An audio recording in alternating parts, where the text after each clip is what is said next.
Ladies and gentlemen, if you could please grab your seats, we are going to begin our presentation for the town hall now. I'm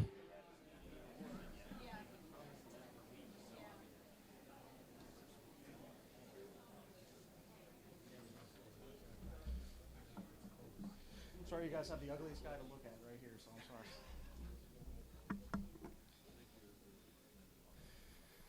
Just want to make sure, can everybody hear me in the back? Any problems as far as tone? Everybody can hear clear? Can I get a thumbs up? That is a unanimous thumbs up. Thank you. All right, and at this time, if you do have your cell phones, ladies and gentlemen, I'm going to be doing the same. Please take those out, silence them. We're going to begin our presentation now.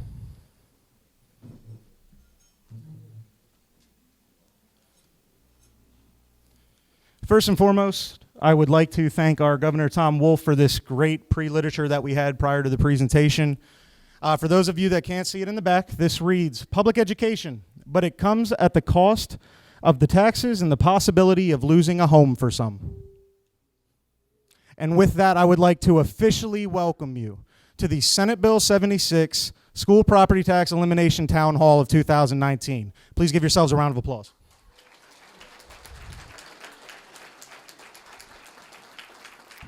We greatly, greatly, greatly appreciate your attendance here tonight.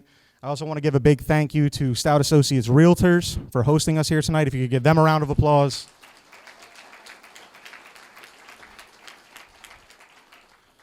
Now, as we get started this evening, the first thing I would like to do is thank the great legislators that we have here in attendance tonight and the individuals that said they would be here attending. We are also going to have them introduce themselves. If you could hold your applause for till the end here. First of all, we do have Senator David Argel, Representative Thomas Calgarone, Representative Jim Cox, Representative Mark Gillen, Representative Barry Joswiak, Representative Jerry Knowles, Representative Ryan McKenzie, Representative David Maloney, Representative Mark Rossi, and Senator Judy Schwank. If you could please give them a round of applause. Thank you. Thank you for being here. Thank you. Linda, if you wouldn't mind giving the legislators here the microphone so they can please introduce themselves as well. Thank you.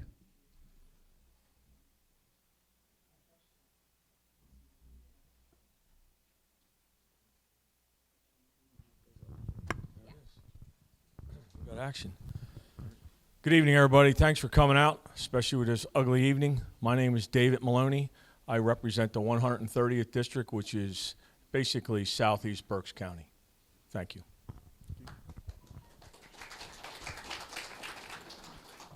Good evening. I'm Mark Rossi. I represent the 126th District, and I think this is time. I think this is overdue. We need to get this done. This is not a Republican or Democratic issue.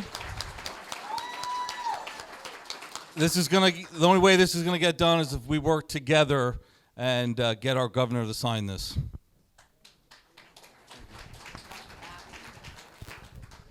I think it's about time we stop leasing and renting our property from the government. Could you clap again? Oh, absolutely. I'm going to clap again for that because that's okay. What we're all here for. I had Lucy Doobie. I don't know if she's in the audience tonight. She came up to me at church. Yeah, she's right there. And she said, what about this? You want to improve on your property. You want to add, and you get punished for it. The government should be coming around handing out awards and certificates when you improve your property. But instead of that happening, you are punished with a larger property tax bill. There's something wrong with this system. You're right, Lucy. By the way, my name is Mark Gillen.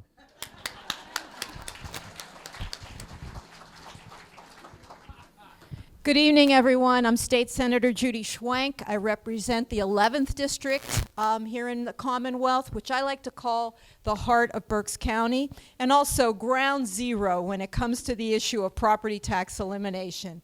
Most certainly, my constituents have been very, very clear. And by the turnout that I see here tonight, it's time that we get this done. I'm here to talk to you, to give you some thoughts about what I see as some of the roadblocks, and I'm hopeful for a really positive conversation here tonight. You're the key to help making something happen in Harrisburg. So we're going to talk, I think, tonight about exactly how we can do that. Thank you.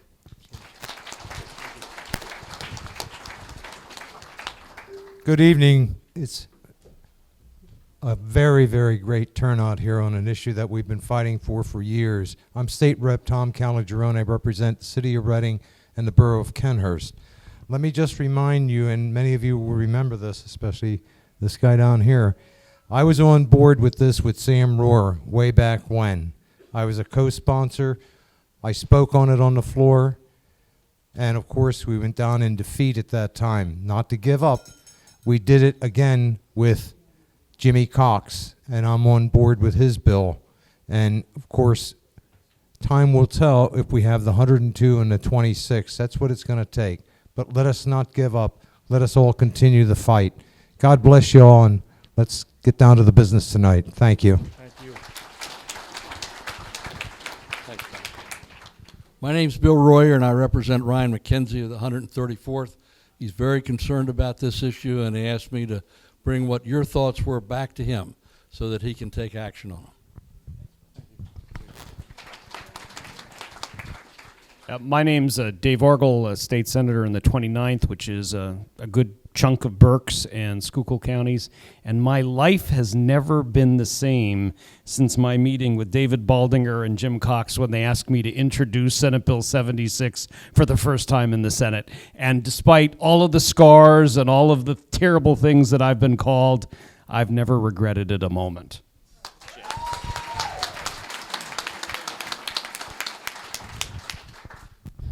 And I'm Jim Cox, and I represent the 129th District, fair portion of Berks County and a very small section of Lancaster County. For me, this fight began before I ever even became a legislator. I worked with David Baldinger and a number of other taxpayer groups way back. It's got to be 16 or 17 years ago now, when I was on staff, and I was charged with the task of putting together legislation that would eliminate school property taxes. And so once Representative Rohr left the legislature, I sat down with David Baldinger again, and we took what had been some of the objections and we removed them from the bill, trying to update it, trying to modernize it, trying to give it a better chance of passage. And that was some years ago now. I guess that was 2011-12 session when we revamped things and thought we had a product that would actually be able to be moved across the finish line. And so it's one of those things that you can't lose hope on. When you have people standing in front of you and have people calling your office, when you have people saying, hey, this is still a problem for me. And it has been something that I've continued to hear about. I know the other legislators here have heard about it continually. The challenge we have in Harrisburg is not that we don't have your support, it's that we don't have the support of our colleagues. And so I've said this to smaller groups. I've said, look, if you can get your friends, family, former classmates, alumni from your high schools, colleges, find them in other parts of the state and get them upset about this and tell them what your concern is here, it's coming to other areas. We're seeing that in some of the reassessments, but it's not coming anywhere near fast enough. And so they look at us like we have three heads. You've got a property tax problem? How can that be? I only pay $1,200 for my 15 acres. This is another part of the state. So the dynamic is not that we up here are not supportive of this. The dynamic is we can't get the others to be concerned about an issue that they're not hearing about from their own constituencies. You can call them, and many of you have probably tried. They're not going to care about what you say as much as they are about someone who lives in their own backyard. So I'm hopeful that we'll come out of this meeting tonight with some ideas on how we can take the next steps in getting people's attention around the state and getting some of our colleagues to start talking about this who have refused to talk about it so far. But thank you.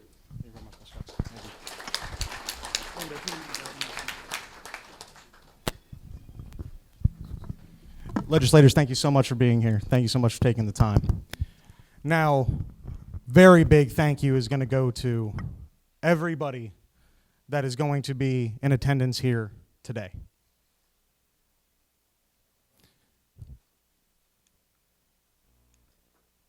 That is you. The taxpayers that drove after their long days of work. You who are facing these ever increasing school property taxes every single year. You who are here facing foreclosure, sheriff's error, physical removal from your home. You are the reason we are here. You deserve the biggest round of applause because together we, including our wonderful legislators that are in attendance here tonight, will make the change we want to see in Pennsylvania. So please give yourselves the largest round of applause for the night.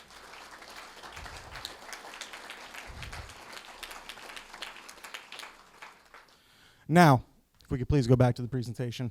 Tonight we are going to be following a few expectations and rules. We're going to be following the simple rules of RICTA, as we like to affectionately call it. I'm going to start by reviewing all of these and set the expectations for this evening. The R in RICTA is going to stand for respectful. We must carry ourselves respectfully in order to make a change. The loudest man in the room doesn't always make the biggest difference, but the one with the best plan will. So we need to make sure that we handle ourselves correctly moving forward this evening. We will be intentional. Now, with this, I do want to make a little bit of a preface it. The tone tonight may come off a bit harsh. It might come off a bit direct. But please don't mistake directness for rudeness or being disrespectful. You have to understand, for the individuals that are hosting this event this evening, Stout Associate Realtors, they see this every single day, and so do realty companies all across our state. Where you have individuals coming in, they can't afford the mortgage on their home. They paid off their home and can't afford to live there any longer. Everybody in this room, I'm sure, has seen that effect. Now, don't mistake us being direct with the only other option that we have as being disrespectful. This is the only course of action we were left with, and it's just a direct approach. We will be civil. We must be civil. If you were here in 2015, we did have a few issues where individuals were blurting out or screaming during the presentation or during the Q&A. That will not be tolerated this evening. If you blurt out during the presentation, blurt out during speaking, are disruptive or disrespectful in any manner, Stout Associates has been kind enough to provide us with 4 security guards, as well as a Wyomissing police officer, which I'm going to caveat that. Please give a round of applause for the police officers that we have in attendance here tonight. We don't get that enough nowadays. Thank you very much, Officer Klatt. Thank you. And with that, if you are disrespectful in the most respectful way possible, we will ask you to leave the premises or be removed from the premises. Again, we just want to piggyback on this. We will be direct. We'll be direct in responses to questions. We expect a direct response to questions. We want to get a plethora of information out for everybody so we can make the best path moving forward and create the change that we want to see in Pennsylvania. And lastly, we will be held accountable. We will be held accountable for our actions moving forward. We'll be accountable for our actions tonight, and we'll be accountable for the lack of action if seen moving forward. And that's where we're all going to come into play here this evening. Now let's have a great night, and let's begin to make the change that we want to see in Pennsylvania. Now, tonight, we will have 2 options of which we can go about the evening. We have option 1, of which we can have extended answers, which is going to allow us time for limited questions, limited information, and a limited pathway moving forward. The second option that we have is going to be for short, direct, intentional, direct answers amongst questions, and the same with the information that's going to be provided to you this evening. It'll allow us for an abundance of questions and a plethora of information for us to move forward. Now, we're going to do this by applause, and I'm not going to point out in any way which one we should go with. That's not my intent here by any means. But if you would like option 1, please give me a round of applause. Okay, I don't see anything. How about option 2? Wow, well that is resounding, and we didn't guide you guys to either option. This is fantastic. You guys know exactly what you want here this evening. So let's move forward a bit. Let's get serious as we're moving forward with the problems that we're facing here today. The first thing we want to talk about is just a little bit of a review for the general information of what the elimination of school property taxes is going to look like for the residents of Pennsylvania. All of the information we're going to go on tonight is, for these examples, is going to be based off a monthly payment of $1,015.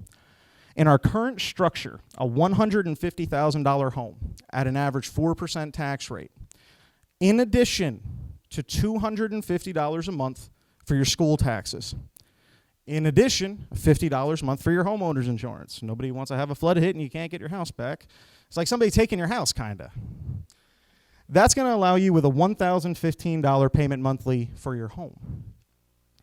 with the removal of school property taxes, you're going to free up an extra $250 per month that'd be able to be allocated towards your principal and interest. That takes that $1,015 a month payment down to $765. I don't know about you guys, but an extra $250 in my pocket each month could go a long way, and I'd like to get that money back if I can. But in the long term, if you're looking at these numbers, this is going to increase your affordability level from $150,000 to $202,000, or in layman's terms, what you can actually afford. That means more property for your children and your grandchildren to play on. That means potentially a more comfortable living situation at which you can help the elderly or your family members that you have around you. It allows you to actually afford what you've worked for in Pennsylvania. But the problems that we're going to face is we, in actuality, never own our homes. The problem that we run into is we're just the tenants of the school district. Now, you might be asking me, what do you mean we're the tenants of the school district? Well, the failure to pay the school property mafia, the school property tax, they will foreclose your home. Your home will go up for sheriff's sale, or you will be physically removed from your home. Ladies and gentlemen, there is no ifs, ands, or about it. This period is immoral. We live in the United States. This is the American dream of being able to own a home. This is taxation without representation, and ladies and gentlemen, period, this is tyranny in modern day America.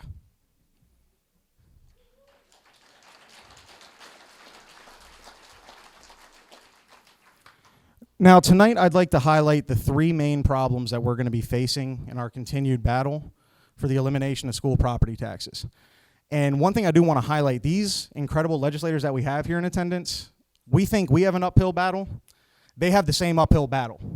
You can't take a boulder with 3 people and roll it up a mountain. We need to get behind them. It takes a village to get this done. So when I'm speaking in regards to legislators, I am not speaking in ill regard to anybody on this stage who's actually here to represent us and represent you as constituents and taxpayers in the state of Pennsylvania. But let's continue. The first issue that we're going to run into is going to be a lack of action. Now, that is both with our political representatives as well as ourselves. We cannot sit back and hope and wish for change and expect it to happen. Look around this room right now, and I mean it. Look around this room. Do you think the voices of every single person in this room would be heard if they spoke at once with the same message? That's what we want, and that's what we need. We need to be the change we want to see and fight for it. The second issue that we're going to run into is that of special interest, or affectionately known as lobbyists. It's created a major issue in Pennsylvania, and we firmly believe that every legislator and politician that we have in attendance here tonight is against the special interest groups and the problems that they're causing right now. And I don't want to speak in turn for you, but I believe we can all agree that you are against the issues that are at hand with this problem, correct? Thank you. So what we need to do is show a united front and be able to move forward to get this taken care of and bite the problem in the butt. The issue is special interest groups control our General Assembly, causing a huge issue with the elimination of what we want with school property taxes. Thirdly is going to be the lack of accountability. No one wants to talk about the elephant in the room.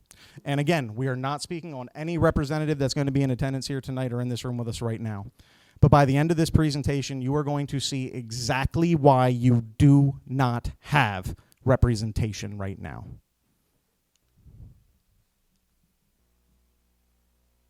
Oh, how did that get there? Well, if you can't see it in the back, I'm going to read it for you. This is a sign that says, Pennsylvania welcomes you, where the school districts are the only true property owners. I like that one.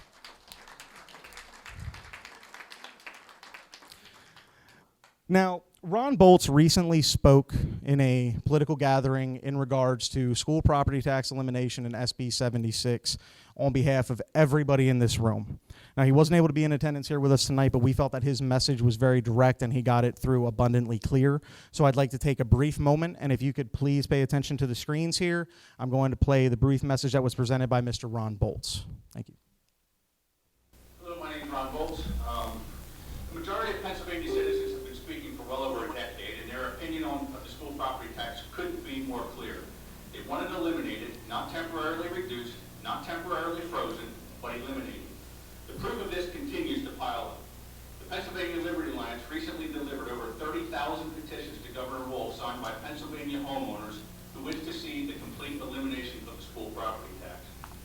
In 2017, Pennsylvania voters passed a constitutional amendment to allow up to a 100% property tax exclusion for primary residences, which resulted in 84% of our counties saying yes, with an average vote split being 60-40. An FNM poll released just this month also backs this up, stating 61% of registered voters in Pennsylvania believe that the state's tax system needs a fundamental overhaul, and 60% believe that property taxes should be replaced by broader statewide taxes. So the question is, if everybody knows that property tax is so unfair, so regressive, and so hated, why are we still here talking about it? The answer to that question is quite simply and unfortunately, politics, special interest opposition, and the fear of change. Two of the biggest talking points we hear in defense of the property tax are that it's a stable source of revenue and that it provides local control. On their face, these talking points may sound reasonable, but when examining them in closer detail and with all of the facts being considered, we see a very different story. The main argument against shifting to an income tax or sales tax is that these sources are too unstable and that revenue can go down during economic downturns. While this may be true, the opposite is also true. Revenue goes up during good economic times, and in fact, time spent in positive territory is much, much greater than the time spent in the red, which is very little. An IFO report issued to Representatives Kuczynski and Sterling last year confirms this, as it shows the overall rate increase of PIT revenue from 2004 to 2018, keeping pace with the property tax revenue rate increases during the same time period. For anyone who doubts that we can fund our schools with these two sources, please consider this.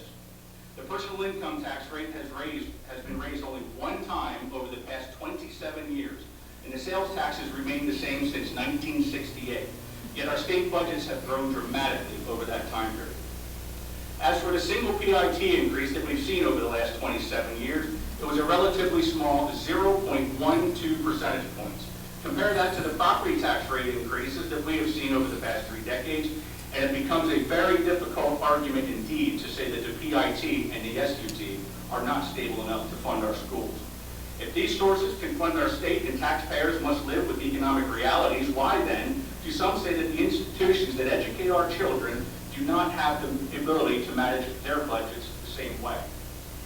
The last point I'd like to make about the supposed stability of the property tax is that it does not consider that schools spend time and money chasing delinquent taxes, fighting assessment appeals, and dealing with the loss of revenue when businesses leave or turn to nonprofit tax-exempt status, like we're seeing many of our hospitals doing now. Above all else, this argument does not consider the instability that this creates for the tax-paying homeowner as their taxes keep going up to make up for losses elsewhere. For the simple misfortune of not being able to pay his tax, we kick families out of their homes. They're treated like hard criminals, while those who actually do commit hard crimes often realize a much lesser punishment. The other argument about local control is equally as flawed. As a former school board member myself, I have seen the supposed local control firsthand, from the thousands of pages of regulations to the unfunded mandates to the pension issue. I can tell you that local control is largely a myth. The wife of my colleague who will be speaking right after me said it best. Local control really means controlling the locals, as Harrisburg decides what the local districts must do with their local revenue, while at the same time avoiding accountability for making those demands. We often hear that we need to address the cost drivers before we eliminate property taxes, but the opposite is in fact true. We currently have a system where many of the biggest cost drivers, such as the pension, are controlled by Harrisburg, but paid for in large part by local revenue. If we expect politically difficult changes to the cost drivers, while those who need to make these changes can continue to pass the buck to the local school boards and local taxpayers, we're going to be waiting a very long time. We're reaching a breaking point, and Pennsylvania taxpayers are becoming more and more frustrated. All the so-called solutions that have been tried or offered up to this point have not and will not fix the problem. The promise of legalized gambling to fixing our property tax problems has failed miserably and has left Pennsylvanians even more skeptical of their state government. More frequent countywide reassessments are certainly not the answer, as they fix none of the inequities, none of the unfairness, and the cost drivers associated with the current system remain in place. In fact, many members of my organization have done studies around the state using real data in counties that did local countywide reassessments. We found that the assessments were just as inaccurate after the reassessment as they were before, and taxpayers had to pay millions of dollars to achieve essentially nothing. During these studies, we also looked at property tax payments as a percentage of mortgage payments. For example, in Upper Darby, we found that the lowest valued homes would have a property tax payment twice that of the mortgage payment. This is not unique to this area, but rather occurs in many other areas across the state, driving down home values and making home ownership more and more difficult. We also found the highest millage rates often occur where incomes are the lowest. No wonder why so many people are trapped into a lifetime of renting.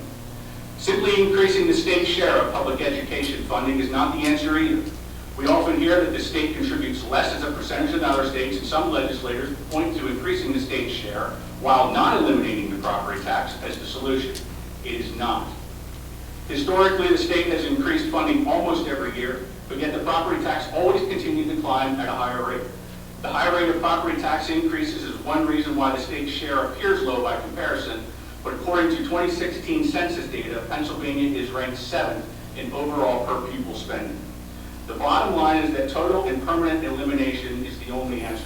Reassessments have not fixed the problem, reduction schemes have not and will not fix the problem, and none of the unfairness or inequities would be addressed with either of these ideas. Doing so-called targeted relief for only certain people will only shrink the tax base and put even more burden on our working families. We hear ideas of eliminating or freezing for seniors only, but that would be absolutely devastating to the rest of the homeowners who are already struggling and would see enormous increases to their tax burdens to make up for it. Not to mention even larger increases going forward, further compounding the problem. It's time to eliminate the property tax and treat all property taxpayers equitably and eventually all children equitably. The very reason we have such inequities in school funding is because of the property tax system. I sincerely hope that the school lobby groups who have been so reluctant to change finally realize that the inequities our schools face were created by the current property tax system. No new funding formulas and no adjustments to state revenue will ever fix this. When weighing out the pros and cons of eliminating the school property tax, it's abundantly clear that the pros far outweigh the cons. It's long past due for Harrisburg to catch up to where taxpayers have been on this issue literally for decades. We currently have several elimination plans to look at. All have their pluses and minuses, which we can and should discuss.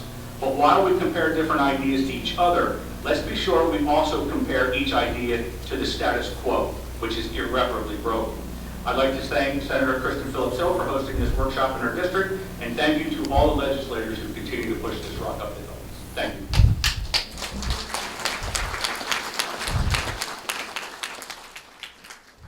Now, ladies and gentlemen, I think you understand why we played that video. It was summed up in a fantastic way by Mr. Bolts. Now, that'll be the longest video of this evening. Wait, how did that get there? It's kind of right, though. You got to admit, it's kind of true. But I actually have another video that we're going to follow this with. Now, this following video is going to be brought to you by your governor, Mr. Tom Wolf. And in this video, he clearly states the reason why school property taxes have not been eliminated to this point. And one thing that I do want you to pay close attention to is when referencing the fantastic grassroots organizations that we have in Pennsylvania, seems to find them a bit more amusing than intimidating or plausible. Please take a listen and watch. Yeah, it's a good question. I've been talking to the folks with supporting the call 76 and I ran on real reform of the property tax, and there are issues with school districts that they don't like it, school districts that they don't like it, school districts that they don't like it, school districts that they don't like it, the school districts that they don't like it, the school districts that they don't like it. I think I'm gathering that the school districts just don't like it. Now, that doesn't directly give us a clear answer, but when we're watching videos like this, it does lead you to ask a few questions. I mean, are school districts large constituent parties? Are school districts taxpayers that we're not aware of? Are you school districts? So it got us to do a little bit of research. And as I go into this next slide, I do want to comment and kind of give an elaboration. We are going to be looking at campaign contributions, and it is not for no given reason. We strongly believe that there is a strong correlation between campaign contributions that are given and us getting the elimination of school property taxes and the lack of transparency that we have in Pennsylvania in regards to our campaign contributions. So I'm going to go to the next slide, and I'd like to highlight a few numbers here. And if you would follow along with me, I'm going to make sure that I can point it out for you the best I can with the laser pointer that I do have. So what you're seeing is Governor Wolf's $71 million campaign for over 4 races. Now, let's just put this in perspective. That is $71 million with approximately 8 million registered voters.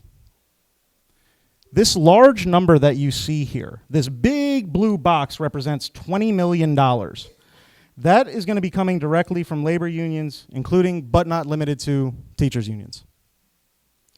This second large number that you see here, the second biggest of $12.4 million, in the state of Pennsylvania, that's what's listed as uncoded.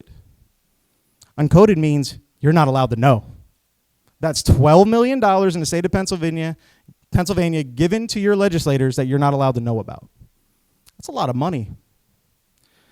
The third, that doesn't have an exact number, it does fall, it is candidate contributions, falls directly between lawyers and lobbyists, a staunch opponent of Senate Bill 76 from its inception, anywhere between $6 million and $12 million. So we anticipate between 7 and 9, maybe a high 10. That's coming directly from candidate contributions. What does one have to do to become so popular amongst his colleagues? It got us to questioning and wondering what actually caused the problem within the elimination of Senate Bill 76 and school property taxes in general. Now, either way you look at this, in my opinion, not being told where my money is coming from is complete garbage. So let's take a look at what the people actually want. What you're looking at here is a lot of green over a map of the state of Pennsylvania. And what that green represents is the counties that voted yes to the elimination of school property taxes in Pennsylvania. It actually represents 84% of counties in Pennsylvania. And as Mr. Bolton stated in the video prior, they had won in a resounding 60-40 split in those counties. Now, I'm not a mathematician, but it's a lot shorter of a distance from 84% to 100 than it is the other number. So if this is in actuality the truth and the facts of the situation, why in the world are we here right now? If we were truly being represented with 84% of our counties, think about that, 84% of the counties in Pennsylvania voted and said, yes, they want the elimination of property taxes. Do you truly feel you're being represented or that your voice is going to be heard? No, I didn't think so. Neither do I. So what are some of the issues that we're going to be facing moving forward? Period, we're facing a citizens versus legislators situation.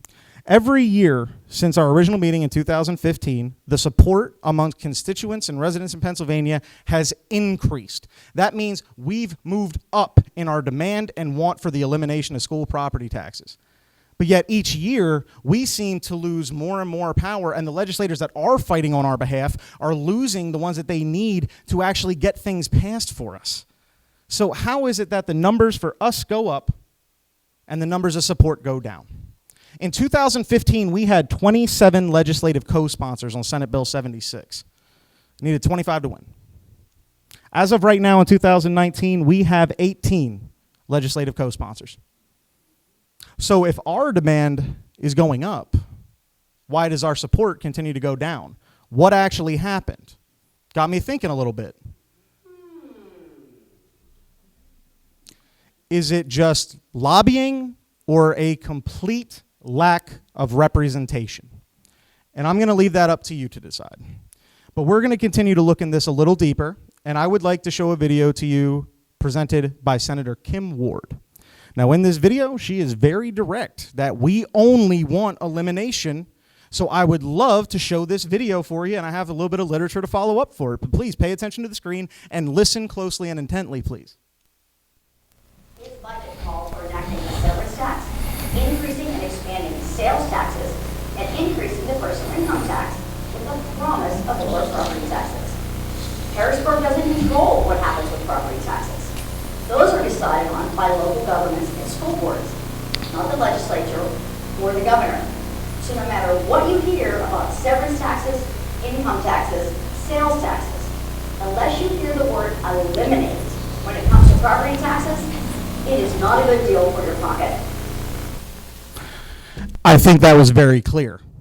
We want nothing with ours. The only thing we need is elimination. The only thing we need is elimination. Now, I'd like to give you a little bit of a background here. This is Senator Ward, who, prior to the vote for Senate Bill 76, decided to vote no. So I'm wondering why in the world you would be such a staunch supporter, but then not put your actual support behind the bill itself to be passed, or do everything in your power to allow it to be passed. And that got us to thinking a little bit, perhaps maybe we should look at some of the contributions that were going into Senator Ward as well. And we found a few similarities. And one thing I was notified of is not majority, but a good amount of funds and campaigns did come in prior to the vote for Senate Bill 76. Now, we are going to see a lot of similarities. Now, this is 3 terms, and Senator Ward only raised $2 million. It's only $2 million, guys. Don't worry about it. It's only $2 million. But $1.1 million came directly from party. Again, how does one get so popular at their lunch table or amongst their colleagues? Then we have the second largest number given, that pesky uncoded once again. But this time, guys, don't worry. It's only $270,000. You're not allowed to know where it came from. It's all good. Don't worry about it. Lastly, we're looking at the top 3. We have candidate contributions once again coming in at $162,000. Now, again, I'm not saying anything. All I'm looking at is there are a lot of similarities that we're running into when it comes to no votes and campaign contributions.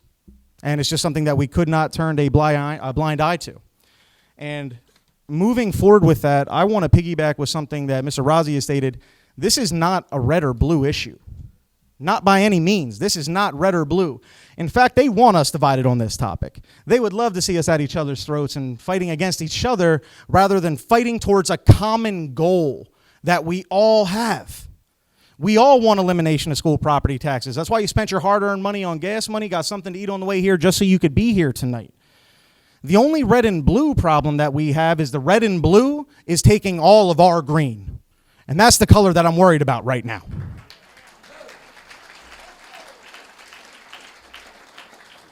Now, if we could just go back to the slide real quick. I mean, I'm going to piggyback this, the same thing I did the last one. If you're looking at these, you're doing the comparisons, in my opinion, it's all garbage anyway. So what we're going to do now is we're going to take a quick look at the original political co-sponsors of Senate Bill 76. In particular, I don't like to point out anybody. It's not really something I like to do. But, I mean, since there's an arrow pointing at the gentleman, I might as well proceed. The gentleman that you're looking at here is Senator Tom McGarrigle. Now, Senator McGarrigle was an original co-sponsor on Senate Bill 76. He also decided to vote no prior to the elimination. Now, let me just put this in context for you. Had you had Senator Ward and Senator McGarrigle both voted yes, as they had stated vigorously in the past, we wouldn't be here. We would have passed through the Senate in 2015. Now, just to piggyback that, had they voted as they stated to you, their constituents, and done what they said they would, you would not be here. We would have already making a bound and had it pass through the Senate. So, yes, I do believe that there is a problem here. We need to have things upfront and transparent in order to finally truly understand where things are coming from. Now, we'd like to take a look at a letter that was actually written by Mr. McGarrigle, just in case you were wondering about his support. You'll take a look here at the signature line. It says, Thomas J. McGarrigle, Senator, since he has lost his seat, just to let you know. I'm going to read this for you, but not the entire thing. I'm going to highlight these yellow sections. This is as April 28th of 2015, ladies and gentlemen.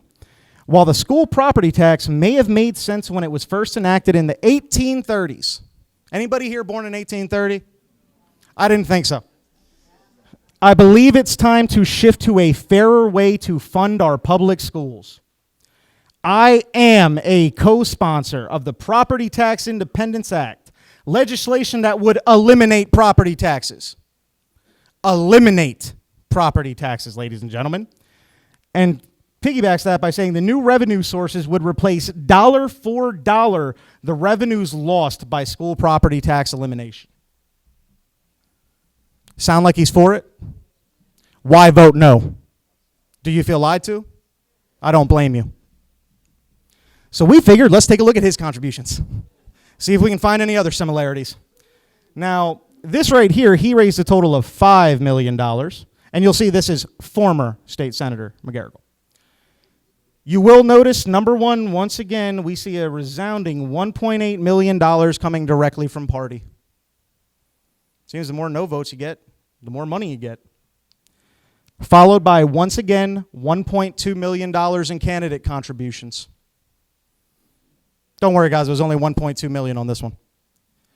And then third, coming in again, we got that pesky uncoded. Man, I wish I knew where this money was coming from. And that was only $619,000. But am I blind here, or are you guys seeing similarities as well? You're starting to see a lot of trends as we're going through these number bases, and that's why we truly believe there is a direct correlation between the loose campaign transparency laws we have in Pennsylvania and us achieving the goal of school property tax elimination. Now, we figured while we're looking at the other trash, we might as well take a look at some others that are involved. This is Mr. Eugene A. De Pasquale, and I do apologize if I'm mispronouncing that. But Mr. De Pasquale is a state auditor, and he supervises the accounts and financial functions of the state of Pennsylvania or Commonwealth. Now, basically, part of his job is to ensure and verify that there is proper spending done each year in our school districts. So we figured, might as well take a look at his campaign contributions as well. And looky at number one, just below $1 million out of $2 million coming directly from labor once again. Followed by, you guessed it, you can't know it, uncoded. Another $445,000. Followed once again by a staunch opponent, as we had stated, lawyers and lobbyists, against Senate Bill 76. So what we figured out is that the whistleblower may have a broken whistle. But I heard Dick's Sporting Goods has a whole aisle, and I'd like to take you all to get some whistles. Either way, it is garbage. But one thing that we are very, very serious on, and we take this in the highest regard, is that union workers are to be respected. They are to be respected. This is not an attack on union workers. This is not an attack on labor. We're not talking about everybody that goes to work every day, punches their time clock from 8 to 8, 8 to 10, 9 to 5, working hard, busting their hump in order to get food on their table for their family or to afford the paying of their school property taxes on the home that they wish to own but they'll only ever rent. That is not who we are speaking in regards to. The individuals that we are speaking in regards to are going to be the ones that are collecting the dues, considering the fact that only 22% of dues are used for employee representation. So what happens to the rest? You guessed it, might be uncoded. We might not be allowed to know. There's no control over dues at this point, even with a Supreme Court ruling in 2018. Which I'm going to do my absolute best to explain to you. But I do want to highlight this before we move forward. Only 18 cents of every dollar are given to teachers for school supplies. Does 18 cents buy you a number 2 pencil nowadays? You got to understand, our teachers are the ones that are teaching our youth. They care about our children, and they're digging into their own pockets to supply them with notebooks, pens, papers, pads, text, whatever it may be for the benefit of our children and our future. But we can't seem to give them the same support? In my opinion, that is a problem. In my opinion, this is a massive problem. But we're going to speak on the Janus ruling of 2018, ladies and gentlemen. And what the Janus ruling is, I'm going to break this down the best that I can. I am not an educator.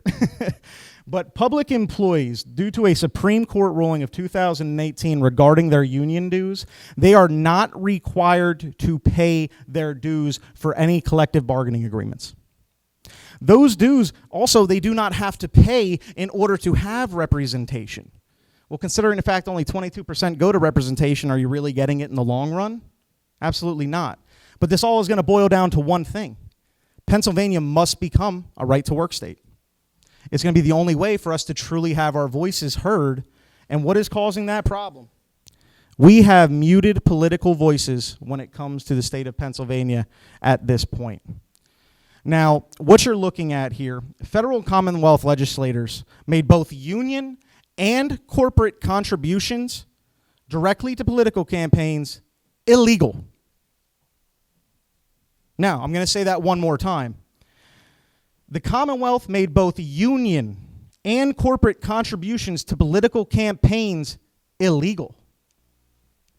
That means you can't do it. But somehow we find a loophole, and that's where the evil Pac-Man comes into play, and we're going to touch on that a little further. But if you're unfamiliar with it, what PAC is are political action committees. And that is the loophole in which you don't have to donate directly, but you can do it through the side door, and nobody knows about it. But we're going to highlight it, we're going to open the side door, and we're going to invite all of you to take a look at what's happening. Easiest way for us to do this is to show you the flow of a homeowner's insanity and how we are funding our own defeat. Now, if you'll follow me along with this graph, you have homeowners who pay their school property taxes every year. You guys pay your school property taxes, right? Yes. Unfortunately. Those monies are going to go directly to the local school districts. The local school districts, in turn, have funds given to teachers, but also to the PSBA, Pennsylvania School Board Association. Now, obviously, we have our fantastic educators, and they're going to have their dues. They're going to be paid into the Pennsylvania State Education Association, or the PSEA. And one thing I do want to highlight before we move forward, if you look here, the PSBA is actually a private institution that at one time was receiving 50% of its pensions through public money. Let me repeat that for you. The PSBA was a private institution funding 50% of their pensions through public money. That's a problem if you're not catching it. This is where the insanity gets worse. These funds are given to the PSBA and the PSEA, who in turn take the money that's coming from you and lobby against the elimination of school property taxes. So they are taking your money and fighting you with your own money. So how in the world are you supposed to win when you are funding your opponent? Amen. I refuse to fund my opponent.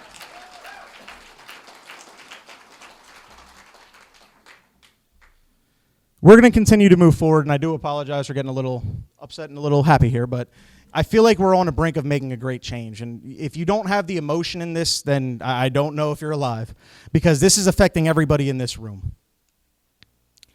So where do we go from here, ladies and gentlemen? What is going to be our next step? Because we've run into a few issues here. What hasn't worked in the past? Well, we've called our politicians, and again, I am not speaking of any legislator or politician on stage here.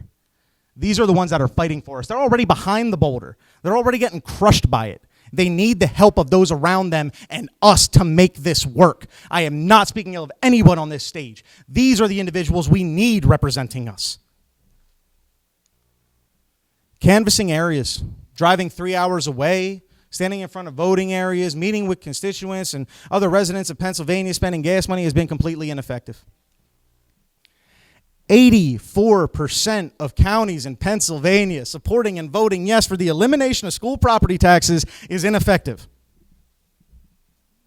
I got to read that again. That just doesn't make sense. 84% of our counties support the elimination of school property taxes, and that is ineffective. So is your voice effective in any way? No, because you're being shut down without being listened to. So what is the greatest problem that we're going to face moving forward? It's going to be the large amounts of special interest in lobbying that we've been highlighting here this evening. So if you were wondering if there was a correlation between the elimination of school property taxes and campaign contributions, I'm sorry, but when you're backed against the wall, sometimes you have to hit them where it hurts. It's an old adage I learned a long time ago, and we're going to get what we want. We're not going to give up on elimination and elimination only.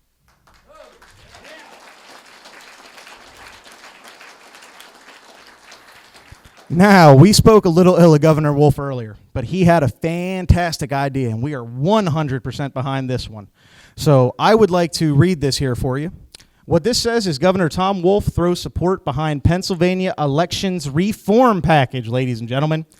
And in layman's terms, in a quick blip, limits on campaign contributions to a single candidate from a single donor or political action committee, or the evil Pac-Man, and ceiling on the total expenditure those same donors could make in a given campaign cycle. You know what that's calling for, ladies and gentlemen? Caps. You know what caps call for? An even playing field. And I would love an even playing field, wouldn't you? That's what I thought. Now, we have the individuals on stage here tonight who can get this done. We have the individuals here with us tonight who can get our elimination done, the transparency we want. We're asking for your fight, and we're going to give you everything we got to get it done. Let's get the legislation put in place and make sure that this works for everybody. You have the support of everybody here, and we will be there to help you as much as we can.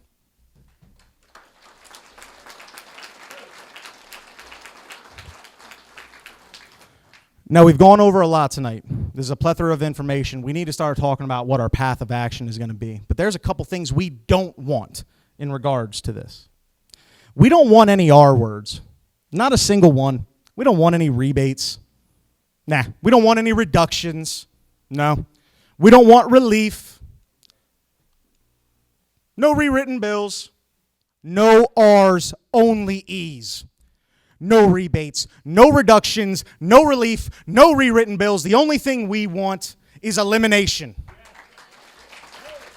No rebates, no reductions, no relief. The only thing we want begins with an E, and that is elimination.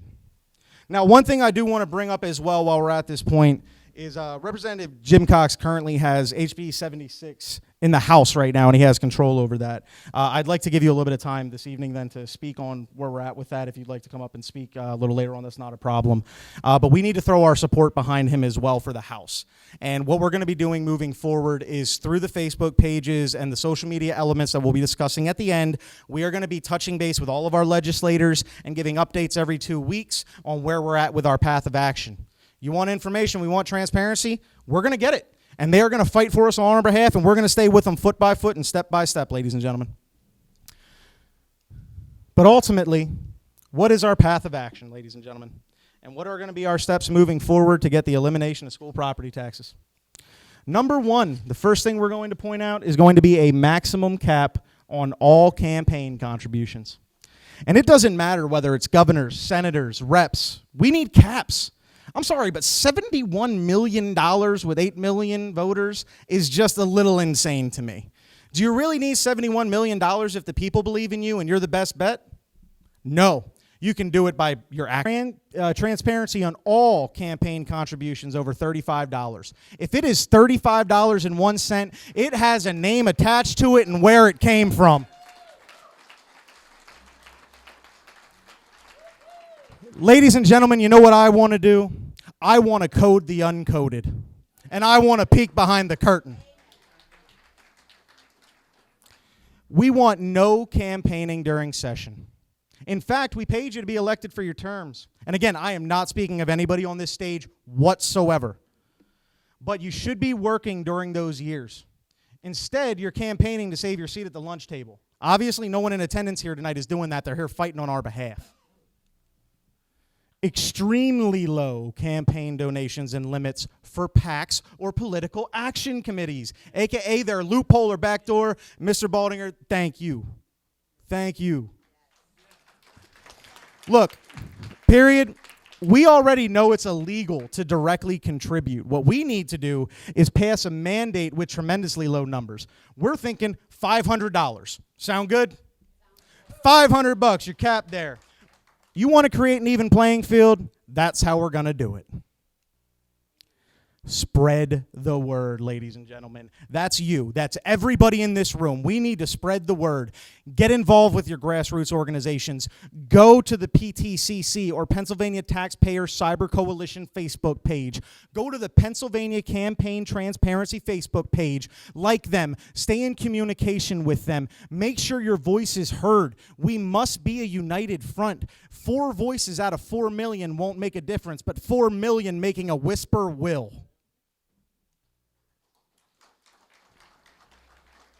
And we want to keep growing our grassroots organizations, ladies and gentlemen. Pennsylvania is stellar with our grassroots organizations because we have people like you and we have representatives like this and legislators like this upstage with us.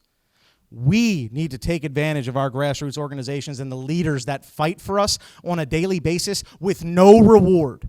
It is selfless because it's not just for them. It's not just for us. It's for everyone across our state. It's for future homeowners, those who want the American dream but will never get the chance to see it because who's the real property owner in Pennsylvania? Our school districts. I have a best friend in the world who unfortunately lost his father a couple years ago. And his mother can no longer afford to live in their home because she can't afford her school property taxes. So if you wonder why I'm here, it's for reasons like that, for my mother and father who are sitting in front of me and my wife and daughter who are right here in front of me. We're doing this for everybody. We need to show united as a front to make some change. And I feel it. I feel it coming out of this room. It is oozing. We are on the brink of making a change, ladies and gentlemen, and it starts tonight.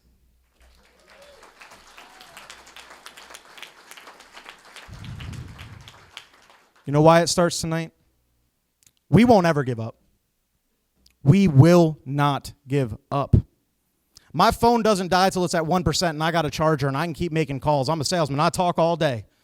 I can call legislators, House reps, you name it, I will do it all day long, but we need to do it together to make the change, ladies and gentlemen. Do not give up. But we have great news, ladies and gentlemen. Fantastic news. And we have one main focus that we're going to work towards. We have hired a magician. There he is. This is Magician Tom. Tom with a tall hat. And what this magician is going to do is, as we leave here tonight, he is going to wave his wand, and all of a sudden, we're going to be heard. Our groups are going to be out there. We're going to be in a united front. They're going to be scared. When you start shaking the bleachers, the people at the top start to shimmy a little bit. And that's exactly what we're going to do, ladies and gentlemen. But, gotcha, the magician is you. You have to make the change that you want to see, ladies and gentlemen.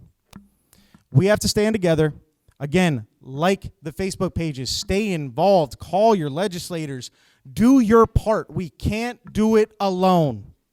We cannot do it alone. We have to stick together towards a common goal. Not red, not blue. We all represent green, and we're fighting for it. Now, one thing I do want you to do is I want you to call your legislators repeatedly. And I mean be a telemarketer. That type of annoying. Every day, every hour on the hour, I want you to give a call. And I'm sorry, I don't mean to block your phone lines, guys. Again, I'm not talking about yous. But we need to call. And what I want you to do when you call your legislators is I want you to tell them directly you want the campaign transparency you heard about at this town hall. I want you to tell them that you want the campaign and contribution limits that you heard at this town hall. And when you ask them for one good reason why we shouldn't have it, you might hear something like this on the other end.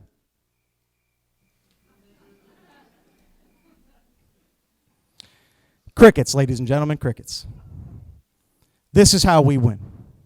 This is how we fight, and this is how we continue to win.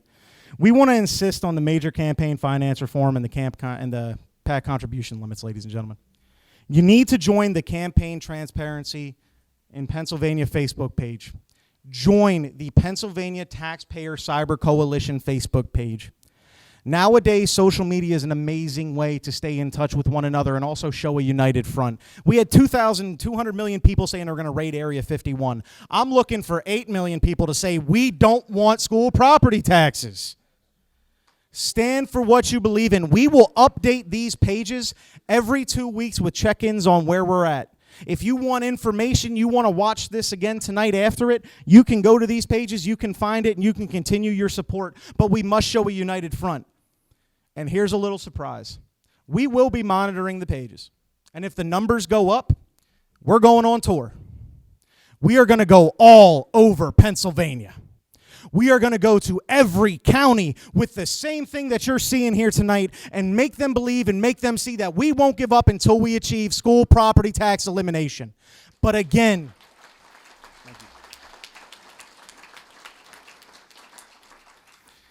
ladies and gentlemen, we can't do this alone. We put this out a little bit and look at the resounding results that we have. Call your friends, call your neighbors, talk to them, have a conversation. Red, blue, white, brown, it doesn't matter to me. I don't care what political party you're affiliated with. You could vote for MUD. As long as you're for the school property tax elimination, you're with us. We all have a common goal. And ultimately, we're not going to stop till we succeed.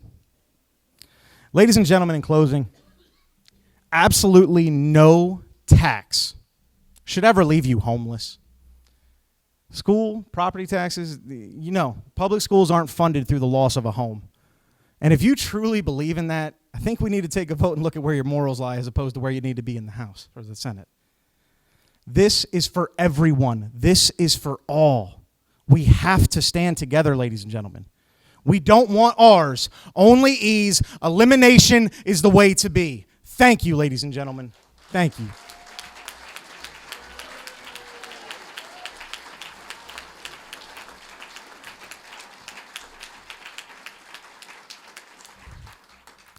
Again, ladies and gentlemen, my name is Shane Klopp. I do appreciate your time here this evening.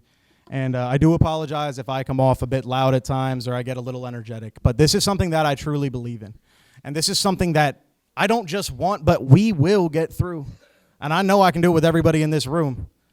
We're going to get this done. But what we're going to do now is we're going to take a brief 10 to 15-minute intermission, and we're going to begin our Q&A session. Now, before anybody starts moving, you were given question cards at the beginning of the day here. Please write out your questions, and we are going to have individuals going around the room gathering those questions. We will then be asking them directly to the legislators that we have on stage to prevent any hiccups or any disrespect coming their way. They do not deserve it. They are here in support of us. So we're going to make sure this is handled correctly. But please adjust your questions as you see fit. Find one of our representatives around the room. We're going to begin our Q&A session in about 15 minutes. And just to review with you guys, this is going to be a direct and quick response. At the recommendation of Mr. Argel, we actually have a bell. So we're going to be allowing a allotted amount of time for questions to be answered. And when you reach the 60 to 90 second mark, the bell will be rung, allowing us to know we're going to the next question. Ladies and gentlemen, no R's, only E's. Elimination's the way to be. Thank you.